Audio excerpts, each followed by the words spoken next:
What's up, everybody? Thank you for joining me here at V.S.O.P Sports Radio. I'm your host, Ryan. Now let's get right into today's topic, which is Jalen Brown. Jalen Brown just recently signed a supermax contract extension with the Boston Celtics. 5 years, 300 plus $1 million. Now, there's varying reports on if it's 304, 305, 306. Regardless, it's 300 mil. All right. And that is the richest supermax deal in NBA history. Good for him. And good for these brothers out here getting paid. Now, what's going to end up happening is for the next season, I'm sure Jason Tatum's going to have to deal with questions about Jalen Brown's deal and this and that and making all this money. It's like the wise words from Puffy and Mason them. The more money we come across, the more problems we see. Look at Dame Lillard. He signed that big deal, and his team continued to lose and lose and lose and lose.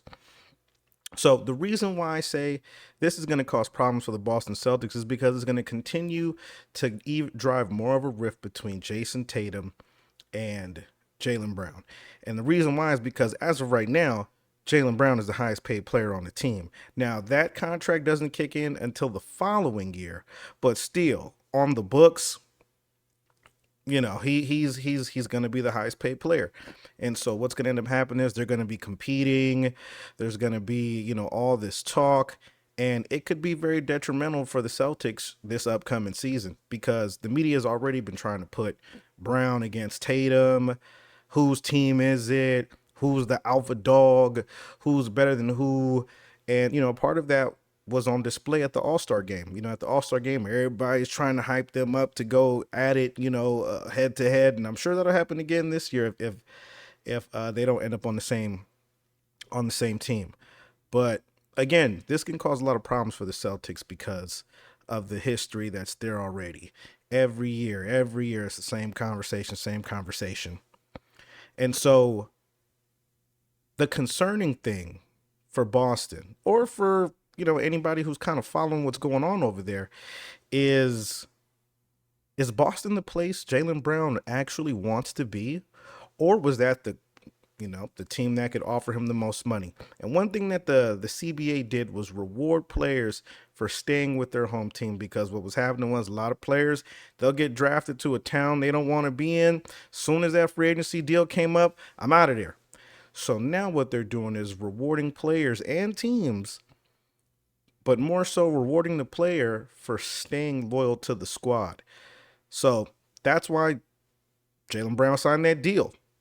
He's already made comments about Celtic fan base, about the city of Boston, making his voice very well known about how he doesn't like how some of the fans treat him as a Celtics player.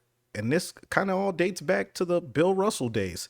So he also just had a situation where, a reporter asked him, so what are you going to do with all that wealth? And he was talking about building Black Wall Street in Boston. Let me tell you something. Jalen Brown, kudos to you.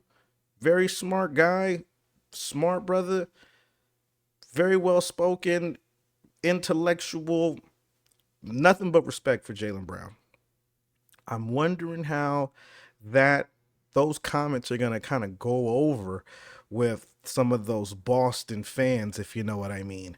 So because of all that, I'm wondering if the Boston Celtics said, let's sign Brown, because, he signed that contract extension, so he's not eligible to be traded until next season. So I'm sure they were like, let's sign him. Let's go ahead and throw all the money at him. The offer he can't refuse. And now his trade value has just gone up exponentially. Why? He's entering the last year of his deal. If you don't sign him, who's going to trade for him? Who's going to trade for him? No one's going to, the Raptors got lucky with the whole Kawhi thing. But look, he won and dipped, so who's going to trade for a guy with 1 year left on his deal? Now that he has 5, or when his contract kicks in, I believe he'll have 4 or 5. Now he looks a little more attractive as a trade asset. And so, with all the talk going on with the Miami Heat and the Portland Trail Blazers not being able to really come up with a deal, where would Portland trade Lillard? What's Lillard gonna do? Sit out? He can. Portland's like, you know what? We just gonna turn our attention on Scoot. What's gonna end up happening next year is that you're gonna have Damian Lillard being traded for Jalen Brown. You heard it here.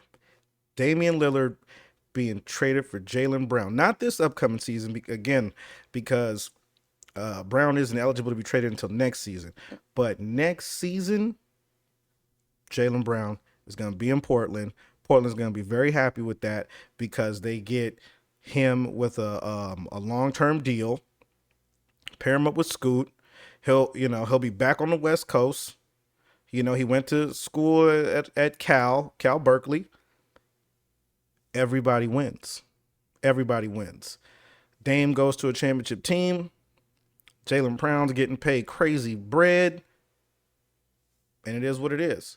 And again, the only reason why all this comes up is because of all of this back and forth that's been happening with Jalen Brown and everybody's talking about, well, this isn't gonna work and this isn't gonna work. They've reached their ceiling, and you already see how the Boston Celtics have just been trading people.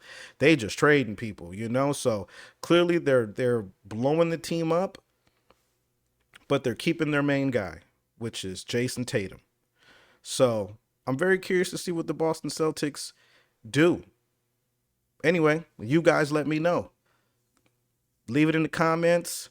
If you like this video, like and subscribe. I'm looking forward to hearing what you guys have to say, and I'm looking forward to interacting with you guys. So on that note, let your boy know.